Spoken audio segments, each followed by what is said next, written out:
सबसे बड़ा मुद्दा में आपका स्वागत है। सबसे बड़े मुद्दा में आज हम बात करेंगे, क्या दिल्ली का दांव बीजेपी को 2022 में जिताएगा चुनाव। जी हां, बीजेपी ने मिशन 2022 के लिए अपनी तैयारियां तेज कर दी हैं और आज बीजेपी की राष्ट्रीय कार्यकारिणी की बैठक में प्रधानमंत्री मोदी ने कार्यकर्ताओं को जीत का मंत्र दिया और उस जीत के मंत्र के साथ सीएम योगी सेंट्रल स्टेज पर रहे। वो एकमात्र बीजेपी के शासित राज्य के मुख्यमंत्री थे जो दिल्ली के इस कार्यकारिणी की बैठक में शामिल हुए थे। जाहिर है कि केंद्रीय नेतृत्व को योगी आदित्यनाथ के मॉडल पर भरोसा है और इसी मॉडल का नतीजा है कि योगी आदित्यनाथ दिल्ली में कार्यकारिणी में प्रस्तावक के रूप में सामने आए। यही नहीं, उनके काम को लेकर किसी को भी कार्यकारिणी में शक नहीं था। पहले ये रिपोर्ट देखिए, फिर अपने मेहमानों से चर्चा करेंगे कि आखिर क्या दिल्ली के इसी दांव से योगी जिताएंगे चुनाव। दिल्ली में चल रही थी बीजेपी कार्यकारिणी की बैठक और इस बैठक में योगी आदित्यनाथ सेंटर में थे। जरा इस तस्वीर को गौर से देखिए, कैसे तमाम सीनियर बीजेपी नेताओं के बीच पूरे आत्मविश्वास के साथ योगी आदित्यनाथ खड़े नजर आ रहे हैं। दरअसल कोरोना काल में अच्छे काम के चलते सीएम योगी आदित्यनाथ को बैठक में प्रस्ताव रखने के लिए बुलाया गया था। अब फाइनेंस मिनिस्टर से सुनिए कि आखिर इतने बड़े बड़े केंद्रीय नेताओं के बीच योगी आदित्यनाथ को प्रस्ताव के लिए क्यों बुलाया गया। पार्टी के वरिष्ठ नेता है, बहुत सबसे बड़ा देश में वो चला रहे हैं सरकार, और ये कोरोना के समय में भी उनके हर एक स्टेप आपको मालूम है। वो चाहे वो माइग्रेंट वर्कर हो, चाहे गांवों में रोजगार पैदा करने के लिए उनका कोशिश हो, और अभी भी उसके बाद जो एम्प्लॉयमेंट के लिए वो उनके तरफ से काम हो रही है, ये इन सभी विषयों को मन में रखते हुए पार्टी के एक कार्यकर्ता पार्लियामेंट में बहुत सालों से है। सीएम योगी के 4.5 साल के कार्यकाल का डंका देश ही नहीं, कोरोना काल के बेहतर प्रबंधन को लेकर विदेशों में भी बजा है और इसी का नतीजा है कि अब योगी के कुशल नेतृत्व में एक बार फिर से भरोसा जताया जा रहा है। Team news state. इस पूरी रिपोर्ट के जरिए अपने विषय को समझा। हमारे साथ जो खास मेहमान जुड़ रहे हैं उनका भी परिचय आपसे करवाते हैं। हमारे साथ समाजवादी पार्टी के प्रवक्ता अनुराग भदौरिया जुड़ रहे हैं, कांग्रेस नेता हिलाल नकवी हमारे साथ जुड़ेंगे, आलोक अवस्थी भारतीय जनता पार्टी के नेता हैं और उमाकांत लखेड़ा वरिष्ठ पत्रकार हमारे साथ जुड़ रहे हैं। आप सभी का बहुत स्वागत है।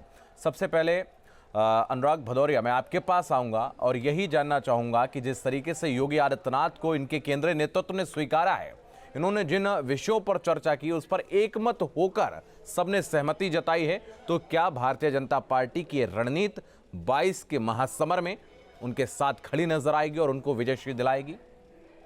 देखिए, आप चाहे भारतीय जनता पार्टी की केंद्रीय टीम उनके साथ लग जाए या उनके साथ और नेता आके लग जाए, उत्तर प्रदेश के अंदर में भारतीय जनता पार्टी को हराने का मन उत्तर प्रदेश की जनता ने बना लिया है। और जो कोरोना काल के भी मंत्री जी बात कर रही थी, फाइनेंस मिनिस्टर साहब, वो भूल गए कि वही कोरोना काल था जब उत्तर प्रदेश के मुख्यमंत्री जी धमका रहे थे लोगों को, कह रहे थे कि अगर कोई ऑक्सीजन की कमी की बात करेगा तो उस पे रासुका लगा दिया जाएगा, उसकी संपत्ति जब्त कर ली जाएगी।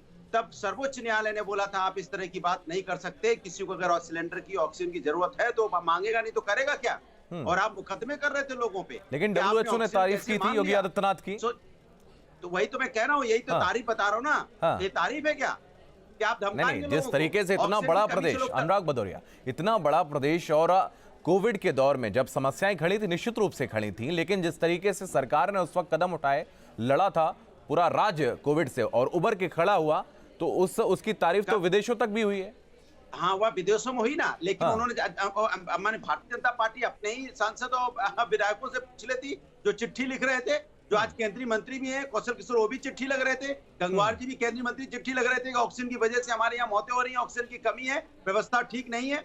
इन्हीं के मंत्री और विधायक क्वेश्चन उठा रहे थे कि भैया हम जो मेडिकल इक्विपमेंट में घोटाला हो रहा है, तब वो आपको ऑस्ट्रेलिया के सांसद पे भरोसा है, भारतीय जनता पार्टी को अपने सांसदों पे, अपने विधायकों पे और उत्तर प्रदेश की जनता भरोसा नहीं है, जो करा रही थी, जिसको आप ऑक्सीजन समय से नहीं दे पाए, उनकी मौत हो गई, उनका अंतिम संस्कार भी सही नहीं। फिर सीमित शब्दों में सिर्फ इतना बता दीजिए कि जो अंतर्राष्ट्रीय पटल पर प्रदेश सरकार की जो तारीफ हो रही थी वो क्या थी, फिर मैं उस पर भारतीय जनता पार्टी से जवाब ले लूंगा। वही तो आपसे पूछना चाह रहा हूँ ना कि ये कह रहे थे ऑस्ट्रेलिया के मेंबर ऑफ पार्लियामेंट तारीफ कर रहे थे, उत्तर प्रदेश ठीक है। आलोक जी, आप उनकी बात पे आपको भरोसा नहीं है? आलोक जी, आपके पास आऊंगा। एमपी और विधायकों पे जो भारतीय जनता पार्टी, ठीक है, भारतीय जनता पार्टी की जो राष्ट्रीय टीम है वो तो सहमत है और जिस तरीके से पूरी भारतीय जनता पार्टी एकमत नजर आ रही है, लेकिन समाजवादी पार्टी कह रही है कि जो अंतर्राष्ट्रीय पटल पर तारीफ हो रही थी वो सिर्फ ऐसा ही था।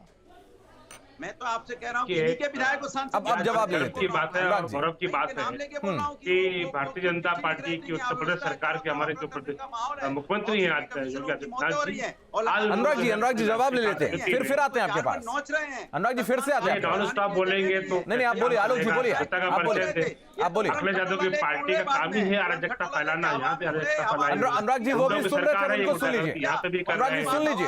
दंगाइयों की समर्थक सरकार हो, यहाँ पे ठीक दंगा करने का है, प्रयास कर रहे हैं। आपने जो प्रश्न उठाया उसका जवाब ले लेते हैं। ये अपराधियों दंगाइयों को हमने जो है इनका सबको बुक कर रखा है, जेल के अंदर आजकल आराम कर रहे हैं। अखिलेश यादव सारे दंगाई और अपराधी जेल के अंदर। देखिए योगी आदित्यनाथ जी, और हमारे लिए बड़े गौरव की बात है कि आज भारतीय जनता पार्टी की राष्ट्रीय कार्य समिति में हमारे मुख्यमंत्री को राजनीतिक प्रस्ताव पेश करने का अवसर मिला। देश के एक हमारे बड़ा प्रदेश है, सबसे बड़ा प्रदेश है, और उसके अंदर जो योगी आदित्यनाथ जी ने कोरोना का प्रबंधन बेहतर तरीके से किया, जिसकी WHO ने भी तारीफ करी है, उसकी वजह से आज हमारे प्रदेश के अंदर देश में सर्वाधिक ये आरोप जो खड़ा कर सबसे रहे बड़ा प्रदेश है और सबसे कम हमारे यहाँ कोविड पेशेंट है, और लगातार पिछले 6 महीने से लगातार कम पेशेंट हो रहे हैं, जबकि अन्य सरकारें जो कि जिसमें समाजवादी पार्टी भी शामिल है, वहां पर हमेशा से ज्यादा जो है कोविड पेशेंट रहे हैं। पहली बात, उत्तर प्रदेश में 2014 से पहले की सरकारें जो थी वो गुंडागर्दी अपराधियों की पार्टी थी, दंगाइयों की पार्टी, दंगाइयों को प्रश्रय मिलता था, तुष्टीकरण होता था और पलायन वाले का प्रदेश था। मैं वापस आऊंगा और देखिए सारे विषय जुड़े हुए हैं, इस पर ही हम चर्चा भी करेंगे। हिलाल नकवी साहब कांग्रेस से हमारे साथ जुड़े हुए हैं। हिलाल साहब, इस वक्त कांग्रेस की अगर हम बात करें तो बड़ा एक्टिव नजर आ रहे हैं, प्रियंका गांधी भी खूब नजर आ रही हैं, नारेबाजी भी लगातार की जा रही है और नए नए नारे भी आपकी पार्टी के द्वारा किए जा रहे हैं। लेकिन एक ऐसा कुशल नेतृत्व जो एक बार सरकार बना चुका है प्रदेश में और फिर से योगी पर ही यकीन कर रही है दिल्ली, तो क्या 22 के महासमर में जो यकीन किया जा रहा है वो नजर आएगा? जी बिल्कुल, देखिए हमारी जो है वो पूरी हमारा ये विश्वास है कि योगी जी ही यहाँ के उप मुख्यमंत्री बने रहेंगे और उनको बना भी रहना चाहिए, क्योंकि तब फिर हमारे लिए भारतीय जनता पार्टी को हराना आसान हो जाएगा। लगातार नहीं, आपने कहा मुख्यमंत्री बने रहना चाहिए, मतलब आपने हार स्वीकार कर ली है। धन्यवाद। आपने कहा कि मुख्यमंत्री बने रहना चाहिए। आपने अगर आप ही सारे मतलब निकालेंगे तो हमको क्यों बैठाना है? हाँ। नहीं, मैं हिलाल नकवी जी का बहुत धन्यवाद देता हूं। उन्होंने जो बधाई दी है और शुभकामनाएं, नकवी साहब आपने स्वीकार कर लिया है, मतलब ये बात सही है कि जो आपके ही तो शब्द हैं। हाँ, हमारे शब्द ये नहीं है, आपने उसके तोड़ मरोड़ कर दिया है, उसमें कोई खास बात नहीं है। आपके क्या शब्द थे जरा आप बोलिए। आपको आपके चैनल को बहुत लंबा, अरे मैं धन्यवाद देता हूँ हिलाल नकवी जी आपको, आपने सत्य बोल दिया है। समाजवादी पार्टी के मुंह पर तमाचा मारा है आपने, जो है पूरी कांग्रेस गूंज सुनाई पड़ रही है। योगी आदित्यनाथ, धन्यवाद आपका कि आपने कहा मुख्यमंत्री बने रहे। इससे हमें भारतीय जनता पार्टी को उत्तर प्रदेश में हराना बहुत आसान होगा। अब आप इसके मतलब निकालिए। नहीं, आप पूरी तरह से आप अगर ये कहते कि एक बार फिर से मुख्यमंत्री पद के लिए उम्मीदवारी योगी आदित्यनाथ की बनी रहे, ये एक अलग सेंटेंस होता, और आपने कहा कि मुख्यमंत्री एक बार फिर से बने, ये एक अलग सेंटेंस है। थोड़ी सी तैयारी किया करिए, थोड़ी सी तैयारी। उमाकांत लखेड़ा साहब आपके पास आऊंगा। इस वक्त 22 का महासमर पूरी तरीके से सज चुका है। हर एक पार्टी रोज कोशिश कर रही है, रोज बयानबाजी हो रही है, क्रिया की प्रतिक्रिया हो रही है। योगी की अगर हम बात करें, योगी आदित्यनाथ की जो सरकार 5 वर्ष पूरे हो रहे हैं और एक बार फिर से राष्ट्रीय कार्यकारिणी ने भारतीय जनता पार्टी की, उन्होंने फिर से यकीन किया है योगी पर, और उनके जो योगी मॉडल है, उन्होंने जो तमाम चीजें रखी हैं उस पर एकमत होकर सब सहमत नजर आए। तो क्या एक बार फिर से यह माना जाए कि भारतीय जनता पार्टी लौट रही है? नहीं, ये कैसे तो जनता फिर चुनाव क्यों होंगे? चुनाव आगे उसकी तैयारी के लिए तो बैठक हो रही है। भारतीय जनता पार्टी की जो राष्ट्रीय कार्यकारिणी का जो मौका चुना गया, उसका सीधा सा मतलब है कि एक पार्टी को वार्म अप करना 5 राज्यों के चुनाव में, और हर एक पार्टी को अधिकार है अपनी पार्टी के कार्यकर्ताओं को, संगठन को और बड़े नेताओं को वार्म अप करना, उनको गेयर अप करना, मशीनरी को ऊपर से लेकर के जो पन्ना प्रमुख ग्रास रूट लेवल तक वार्म अप करना।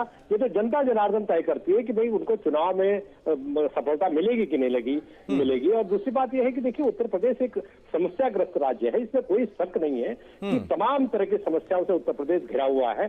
किसान आंदोलन की जो पृष्ठभूमि है उसको लोग इनकार करेंगे, किसान आंदोलन का कोई असर नहीं है, लेकिन मैं ऐसा नहीं मानता हूं, क्योंकि मैं उत्तर प्रदेश को जो मैंने समझा है वो ये है कि उत्तर प्रदेश में किसान आंदोलन ने कई तरह के बाधाएं खड़ी किए हैं, लोग लामबंद हुए हैं, लोग सड़कों पर आए हैं, चाहे वो किसानों के रूप में आए हो, चाहे वो महंगाई के खिलाफ राजनीतिक पार्टियां आई हो, थोड़ा थोड़ा करके। और ये लोकतंत्र में ऐसा होना भी चाहिए। चाहे जब भारतीय जनता पार्टी विपक्ष में होती थी तब भी भारतीय जनता पार्टी इस तरह के मुद्दों पर लेकिन जिस तरीके से एकमत होकर यूपी मॉडल पर जिस तरीके से सहमति जताई, इससे तो यही समझा जाए कि स्वीकारोक्ति पूरी तरीके से योगी आदित्यनाथ की। एक बात देखिए, आज जो प्रधानमंत्री जी उत्तर प्रदेश में जिस तरह के अंतर्विरोध है वहां की राजनीति में, तो प्रधानमंत्री मोदी के नेतृत्व में ही उत्तर प्रदेश का चुनाव और 5 राज्यों के चुनाव लड़ने की एक रणनीति बनाई गई है। ऐसा आज का जो संदेश है राष्ट्रीय कार्यकारिणी का, तो इसका मतलब इससे कई तरह के मीनिंग निकलेंगे कि भाई उत्तर प्रदेश में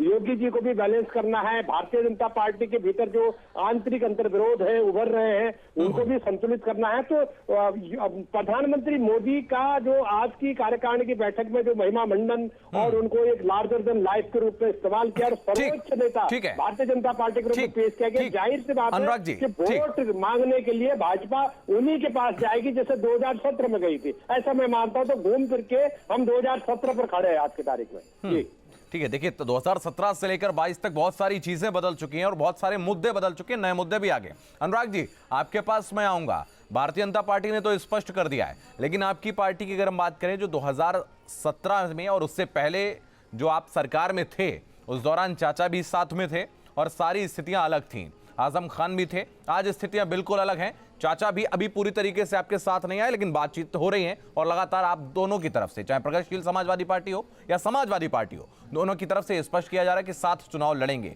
लेकिन क्या वो सहमति, वो एकमत आप हो पाए हैं? जनता के बीच में उतरेंगे तो क्या जनता स्वीकारेगी? आप बिल्कुल सही कह रहे हैं, परिस्थितियां बिल्कुल भिन्न है, क्योंकि उत्तर प्रदेश की जनता ने तय कर लिया है कि इस बार भारतीय जनता पार्टी को खदेड़ना है। क्योंकि भारतीय जनता पार्टी ने जो दर्द 5 साल में उत्तर प्रदेश की जनता को दिया है, जिस तरह से आपने देखा किसानों को रौंदा गया और रौंदने वाला कह रहा है कि मैं गुंडा बड़ा हूं, मंत्री पद मेरे लिए बहुत छोटा है। ये मंत्री मैं नहीं मानता। मैं जो पहले था गुंडा, वो मेरे लिए ज्यादा बड़ा पद होता है। गृह राज्य मंत्री मेरे लिए क्या है, तो चटनी चूरन है। सोचो आप, जिस प्रदेश के अंदर में मंत्री इस तरह की भाषा का इस्तेमाल करने लग जाएं, जिस प्रदेश के अंदर में इनके मंत्री तिवारी जो इस तरह की मां बहनों को किस तरह की भाषा का इस्तेमाल कर रहे थे बलिया में, मैं उसको शब्दों को आपके टीवी चैनल में बोल भी नहीं सकता। जिस प्रदेश के अंदर में किस तरह से हाथरस की बेटी को रात के अंधेरे में पेट्रोल डाल के अंतिम संस्कार कर दिया गया, उसको आज तक उनके अधिकारियों पर कोई कार्रवाई नहीं हुई। जिस प्रदेश के अंदर में कौन किसको ठोक रहा है पता नहीं चल रहा है। कभी मुझे उम्मीद है कि आप मुझे भी अवसर देंगे। बिल्कुल, मैं आपके पास इसीलिए कभी पुलिस गुंडों को कौन किसको ठोक रहा है पता नहीं चल रहा है। मानो सारा टाइम ये खा जाएंगे, उसके बाद मेरे बारे में बोलेंगे। ठीक है, बोलिए, अब बोलिए, आलोक अवस्थी बोलिए, जवाब दीजिए, बोलिए। निश्चित बात है, भारतीय जनता पार्टी से जनता को बहुत उम्मीदें हैं, क्योंकि हमने गुंडों को जेल में भेजा है और उनको जो है 150 से अधिक इनामी अपराधी को बुखार के गिराया है। हमने दंगाइयों को उनके घर के अंदर घुस के मारा है, दंगाइयों की फोटो चिपकाए है, उनसे वसूली करी है। प्रदेश के अंदर आज दंगा नहीं हो रहा है, प्रदेश के अंदर आज ऑपरेशन नहीं हो रहा है, प्रदेश के अंदर आज 15 करोड़ गरीब लोगों के घर पर अनाज पहुंच रहा है, 15 करोड़ लोगों को आज फ्री में अनाज मिल रहा है, गरीबों को हम जो फ्री में अनाज दे रहे हैं। और जो सबसे बड़ी बात यह है, स्वास्थ्य सेवाओं में हमने जो है आमूलचूल परिवर्तन किया है। आज 3 लाख करोड़ रुपए का प्रदेश के अंदर इन्वेस्टमेंट हुआ है। योगी आदित्यनाथ जी ने गुंडों और अपराधियों को जेल के अंदर डाल के रखा है। समाजवादी पार्टी के समय अगर याद कर लीजिए, बिजली आती नहीं थी, गुंडे और अपराधियों का राज था, दंगाई किसी का भी घर फूंक देते थे और उनका तुष्टिकरण होता था। तुष्टिकरण कर करके उनका इतना मनोबल बढ़ाया गया था कि वो किसी के यहाँ भी आग लगाते थे, किसी को भी लूटते थे, किसी को भी मारते थे। उन दंगाइयों को हमने पीटा है, उन दंगाइयों के घरों को नीलाम कराया है, उन दंगाइयों को पोस्टर चौराहे चिपकाए हैं। और ये अपराधियों की पार्टी, इन्होंने कदीम राणा को भर्ती कराया। मुजफ्फरनगर दंगों में तमाम जाटों को मारने वाले अपराधी को कदीम राणा को इन्होंने अपनी पार्टी में शामिल किया है। मुख्तार अंसारी के पीछे ये छुप कर खड़े हुए हैं, उनके भाई उनके परिवार को अपनी पार्टी में शामिल किया है। अतीक अहमद उनकी पार्टी के सांसद रहे हैं, जिन्होंने जो है दंगा और गुंडागर्दी करने सबसे अव्वल रहे हैं। हमने 2000 करोड़ रुपए की संपत्तियों को जब्त किया गुंडों की छाती पिछाकर गोली मारी है, गुंडों को जेल के अंदर रखा है। हमारा प्रदेश सुरक्षित है, उसके लिए सबसे बड़े जो है योगी आदित्यनाथ जी है। ये अपराधियों की पार्टी है। भदौरिया जी, आलोक अवस्थी, ठीक है। आरोप और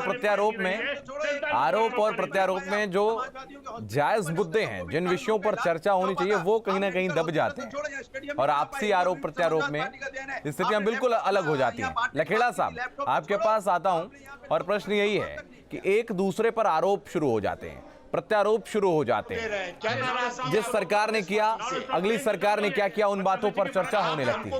लेकिन जो बुनियादी मुद्दे हैं जिन पर बात होनी चाहिए, क्या आपको लगता है वो कहीं ना कहीं इन राजनेताओं के द्वारा दबाए जाते हैं, जिन पर चर्चा होनी चाहिए? हम ये छोड़ के चले जाएंगे अगर किया है। और एक जिसको कहते हैं दूरदृष्टि एंकर इस तरह के सवाल जरूर करते हैं कि देखिए मुद्दों की राजनीति कहाँ गई। उत्तर प्रदेश में क्या मुद्दों की कोई कमी नहीं है? और मुझे लग रहा है कि ऐसे मौके पर राजनीतिक पार्टियों को मिल करके या अपने भीतर ऐसे मुद्दों को लामबंद करना चाहिए। ऐसे मुद्दों पर जनता का जो जिसको कहते हैं कि जनमानस को लामबंद करना चाहिए, जो विकास के मुद्दे हो। और सवाल यह है कि यही उत्तर प्रदेश की त्रासदी भी है, यही विडंबना भी है और ये दुर्भाग्य भी है कि उत्तर प्रदेश इतना बड़ा राज्य है, वहाँ 25 करोड़ की आबादी है और हम मुद्दों से भटक करके धर्म के मुद्दों पर, जाति के मुद्दों पर और ऐसे मुद्दों पर जिनका आम आदमी की रोजी रोटी से कोई ताल्लुक नहीं है, उन पर उलझ के हम रह जाते हैं। तो मुझे लगता है कि सत्ता पार्टी को भी इसमें पहल करनी चाहिए कि जनता के रोजी रोटी और रोजगार के मुद्दों पर पूरी बहस को ले जाया जाए। और जो उनका जो घोषणा पत्र है, उन घोषणा पत्रों में बाकी चीजों के बजाय जनता की शिक्षा, जनता की रोजी, जनता के रोजगार, जनता की जो महिलाओं की शिक्षा, महिलाओं के उत्थान और ये जो गैर बराबरी उत्तर प्रदेश में है विभिन्न वर्गों में, तो गैर बराबरी। देखिए, आपने महिलाओं का जिक्र किया और मैं कांग्रेस प्रवक्ता से जब तक ये सवाल करता, क्योंकि इस वक्त कांग्रेस एक्टिव नजर आ रही है और महिलाओं की बात कर रही है। प्रदेश के अंदर 40% महिलाओं को टिकट करने की बात की, लेकिन उससे पहले वो चले गए। अनुराग जी, मैं आपके पास आऊंगा और सवाल यही कि कांग्रेस जिस तरीके से, चूंकि पिछले विधानसभा चुनाव में आपके साथ थे और आपके साथ में मिलकर उन्होंने चुनाव लड़ा, इस बार वो कह रहे हैं कि हम सबसे ज्यादा महिलाओं को टिकट देंगे, 40% महिलाओं को टिकट देंगे। क्या आपको लगता है कि आपके साथ आपको भी ये चुनौती है? देखिए, मैंने आपको क्या बोला, प्रजापति वाली पार्टी है, ये गायत्री प्रजापति को बचाने वाली पार्टी है। मंत्री जी आलोक अवस्थी रुक जाइए, आलोक जी रुक जाइए, आलोक जी रुक जाइए। मैं अनुराग भदौरिया से बात कर रहा हूँ, मैं आपके पास भी आऊंगा। आलोक जी आपके पास भी आलोक जी मैं आता हूँ। दंगाइयों वाली पार्टी है ये, महिलाओं की अकमत लूटने वाली पार्टी रही है अनुराग भदौरिया की जो पार्टी है। आलोक जी मैं आता हूँ आपके जो पास। पार्टी है, देखिए, मैंने जो प्रश्न पूछा उसका उत्तर ले लेने दीजिए। मंत्री जो था इनका गायत्री प्रजापति, उसको बचाने के लिए निर्धार उन्होंने किया। योगी आदित्यनाथ ने इनको बंद करवाया है, आज भी जेल के अंदर है। ये क्या बात करेंगे महिला सम्मान की? महिलाओं के अंडरवियर की बताने वाले नेता है इनके। मैं आता हूं। उत्तर प्रदेश में अपराध का माहौल ऐसा हो जो इनके नेता है श्रीमान मुलायम सिंह जी, तो कहते बच्चों से गलती हो जाती है। तो महिलाओं के प्रति असंवेदनशील वाली ये पार्टी है, दंगाइयों का तुष्टीकरण करने वाली पार्टी है। तो दंगाइयों के साथ तुष्टीकरण करने वालों के साथ योगी आदित्यनाथ सरकार। ठीक है अवस्थी जी, मैंने सुन लिया आपकी बात को, पूरी तरीके से सुन लिया। गुट्टों को भारतीय जनता पार्टी के नेता छुड़वा देते हैं। आपने लखीमपुर में देखा किस तरह से रोंदवा यहाँ पे रौंद दिया जाता है किसान। अतीक अहमद कौन है भाई? देखिए, अतीक अहमद मुख्तार अंसारी कौन है? विजय मिश्रा कौन है? अनुराग जी, अगर आप उंगली उठाते हैं तो 3 उंगलियां अपनी तरफ भी रहती हैं। तमाम उन लोगों को जिनको आप साथ लेकर आ रहे हैं, वो भी दूध के धुले नहीं हैं। अभी कदीर राणा बहुत सारे ऐसे लोग हैं और कुछ का जिक्र अभी भारतीय जनता पार्टी के प्रवक्ता ने किया भी है। मुजफ्फरनगर दंगों में दंगा किया कदीर राणा, उसको ये लेकर के अपनी पार्टी में शामिल हुए। ठीक है, उन बच्चों को, उन बालिकाओं को, ठीक है, बहुत धन्यवाद अनुराग जी आपका हमारे साथ जुड़ने के लिए। आलोक अवस्थी भारतीय जनता पार्टी से थे, उमा खान लखेड़ा वरिष्ठ पत्रकार हमारे साथ जुड़े थे और हिला लखवी कांग्रेस नेता हमारे साथ जुड़े थे। सबसे बड़ा मुद्दा यही है कि आज भारतीय जनता पार्टी की राष्ट्रीय कार्यकारिणी में योगी आदित्यनाथ ने जो योगी मॉडल रखा उसको एक मत के साथ सबने स्वीकार किया और 22 के महासमर में योगी के नेतृत्व में ही भारतीय जनता पार्टी चुनाव लड़ने जा रही है। क्या इसको जनता स्वीकारेगी? अखिलेश यादव इसको चुनौती देने की बात कह रहे हैं, क्या वो चुनौती दे पाएंगे? ये भविष्य के गर्भ में है। आज के इस कार्यक्रम में फिलहाल इतना ही। आप लगातार बने रहिए न्यूज़ 8 के साथ।